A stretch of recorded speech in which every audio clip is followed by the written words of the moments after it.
اس لیے ہم نے یہ سوال قائم کیا ہے تاکہ اس پہلے سبق کو دہرایا جائے جو محمد صلی اللہ علیہ وسلم مسلمانوں کو دیا کرتے تھے. اس پہلے سبق کو دہرایا جائے اور ہمیں پتہ چلے کہ اس کام کی بنیادیں کیا ہیں. ہمیں یہ پتہ چلے کہ اس کام کی بنیادیں کیا ہیں. اللہ نہ کرے کوئی اس کام کو اس طرح سمجھے کہ یہ نظام الدین کی ایک ترتیب ہے، بس کام کے ختم ہو جانے کے لیے اتنی بات کافی ہے کہ وہ نظام الدین میں چند علماء نے اور نظام الدین میں چند بزرگوں نے اور نظام الدین میں چند اولیاء نے ایک ترتیب بنا کر امت کو دے دی.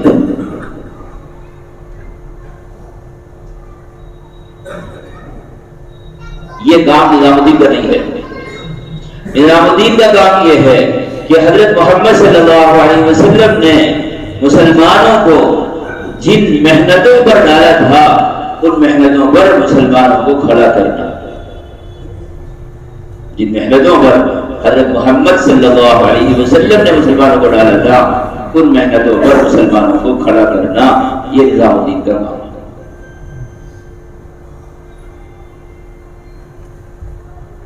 جو جماعت حضرت محمد صلی اللہ علیہ وسلم نے بنائی تھی، ہم اپنے اعمال اپنے اخلاق کے ذریعے اس جماعت سے ملنا چاہتے ہیں. ہم جماعت نہیں بنانا چاہتے.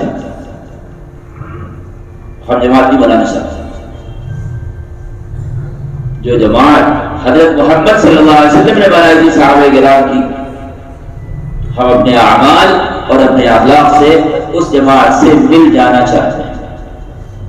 والسابقون الاولون من المهاجرين والانصار والذين اتبعوهم باحسان رضی اللہ عنہم ورضوا عنہ کہ اللہ کی رضا ان کے ساتھ ہے جو اپنے اعمال اور اپنے اخلاق میں جتنا صحابہ سے مل جائیں گے اتنی اللہ کی رضا صحابہ کی طرح ان کو بھی حاصل ہو جائے گی.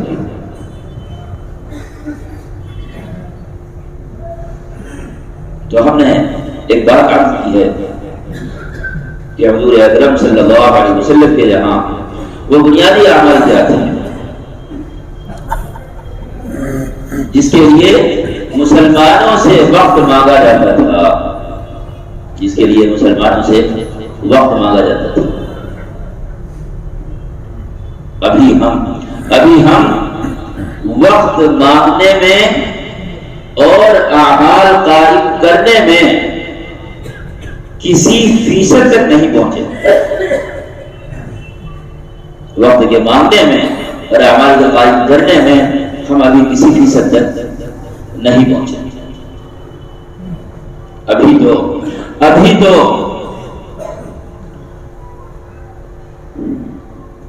دنیا وہ جنگل ہے، کام کی دنیا، کام کرنے والوں کی دنیا وہ جنگل ہے جہاں کہیں کوئی اچھا درخت اگا جائے. کوئی اچھا درخت اگا جائے. اگر کوئی اجنبی آدمی ہمارے معاشرے میں آ جائے تو اسے کبھی کوئی ایسا اچھا آدمی مل جائے گا جس سے مل کر وہ خوش ہوگا. لیکن ابھی کام کرنے والوں کی دنیا نہیں، وہ پارک، وہ گارڈن اور وہ اچھی جگہ نہیں بنی جہاں ہر آنے والا اپنے کو مطمئن کر سکے اور اپنی گزشتہ زندگی سے اور گزشتہ معاملات سے اور گزشتہ حالات سے وہ توبہ کرے کہ نہیں یہ زندگی بہتر ہے. ابھی ہم وقت مانگنے میں اور اعمال کے قائم کرنے میں ابھی ہم کسی فیصد میں نہیں.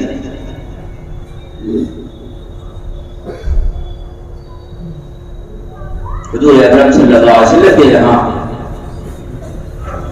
یہ طریقہ تھا، آپ یہاں وقت مانگنے کی دو بنیادیں تھیں. ترتیب میں نے عرض کیا کہ ہماری کوئی ترتیب نہیں ہے. وقت دینے کی ترتیب سنت سے دیکھی جائے. کہ سنت میں کیا ہے اور شریعت میں کیا ہے اور اسلام میں کیا ہے اور سیرت میں کیا ہے، اور محمد صلی اللہ علیہ وسلم یہاں مدینہ طیبہ میں ہوتا کیا تھا۔ حضور اکرم صلی اللہ علیہ وسلم کے بعد ایک صاحب آئے اور ایمان لائے، حدیث میں ہے ان کا نام واصلہ تھا، واصلہ بن اسقا، انہوں نے ایمان قبول کیا۔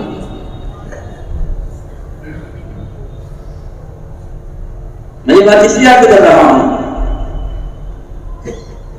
کہ تشکیل اور تشکیل کی سطح سیرت سے ہمیں مسلمانوں کے ساتھ رکھنا ہے۔